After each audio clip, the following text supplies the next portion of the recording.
Hi, my name is Linda Cirulli-Burton, and welcome to this channel named Above the Battleground, ACIM. Today, the topic that I wanted to look at was the use of symbolic metaphors, pictures in our mind that help us on our spiritual journey. Now, Above the Battleground is based on the teachings of a spiritual self-study path known as A Course in Miracles. I've been a student of A Course since 1992 and recently have felt the desire to share insights that this course has brought to me with the hope that it will go deeper within me, even as it is also being of some benefit to you. So right off the bat, I want to tell you that A Course in Miracles in its introduction says this. Let me share. The Course does not aim at teaching the meaning of love, for that is beyond what can be taught. It does aim, however, at removing the blocks to the awareness of love's presence, which is your natural inheritance. So right at the start, A Course in Miracles is telling us that it is devoted to undoing the ego mind. Now, once again, the ego is, in A Course in Miracles, your singular identity, my body that knows it's separate from you, fragmented from you, if you will, and thinks you are my enemy, okay? There's a lot of stuff that goes on, and it's primarily devoted to sin, guilt, and fear. So A Course in Miracles is telling us right at the start that it is wanting to undo the beliefs of the ego system so that we can get to, and let me share lesson 93, which says, light and joy and peace abide in me. Light and joy and peace abide in me. And as the ego is undone on this spiritual journey, this is the promise that light and joy and peace abide in me. They've always been there because we've never left our home in God. So looking at this, what sorts of pictures might be helpful to us? Well, I have to say that in 1988, before I even found A Course in Miracles, I did find a magnificent book called Many Lives, Many Masters by Dr. Brian Weiss. And he introduced a symbolic metaphor that touched me so much that even all these years later, I can picture it and sense it, and it helps me still. So let me honor this book by precisely reading something from it, which is the metaphor of the diamond. It is as if a large diamond were to be found inside each person. Picture a diamond a foot long.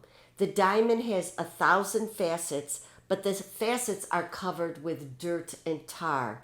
It is the job of the soul to clean every facet until the surface is brilliant and can reflect a rainbow of colors. Now, some have cleaned many facets and gleam brightly. Others have only managed to clean a few. They do not sparkle so. Yet underneath the dirt, each person possesses within his or her breast a brilliant diamond with 1,000 gleaming facets. The diamond is brilliant, not one flaw.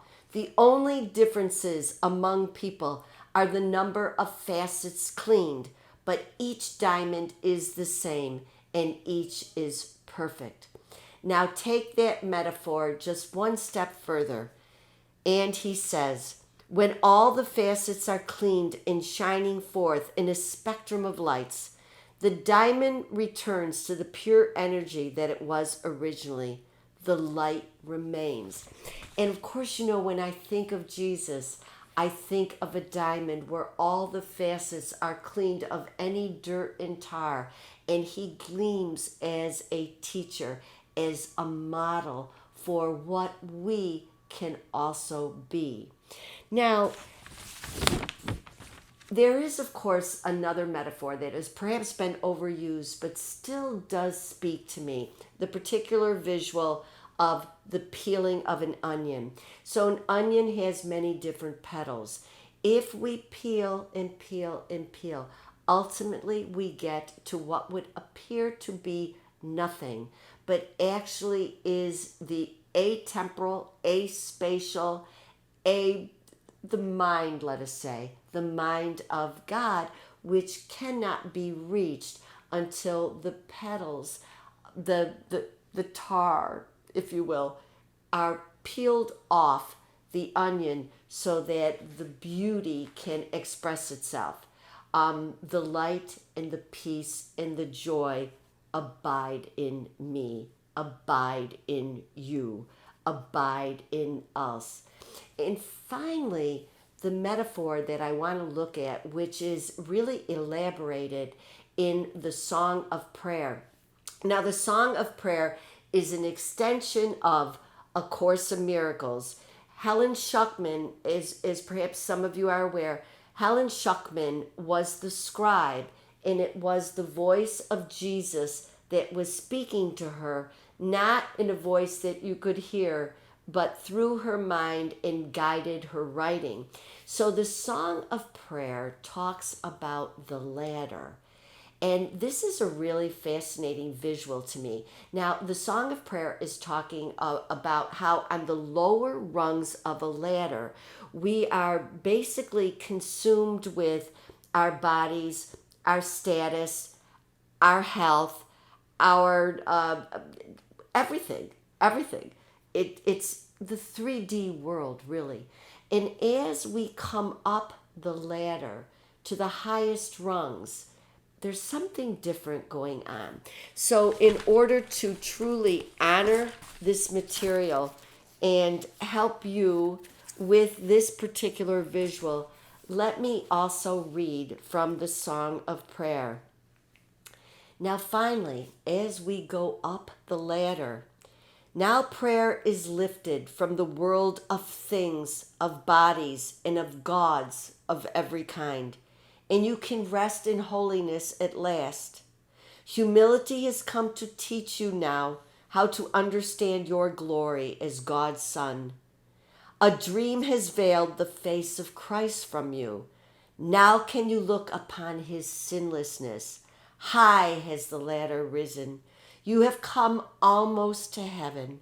There is little more to learn before the journey is complete. Now can you say to everyone who comes to join in prayer with you, I cannot go without you, for you are part of me.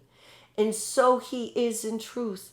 Now can you pray only for what you truly share with him, for you have understood that he never left, and you, who seemed alone, are one with him. The ladder ends with this, for learning is no longer needed. Now you stand before the gate of heaven, and your brother stands beside you there.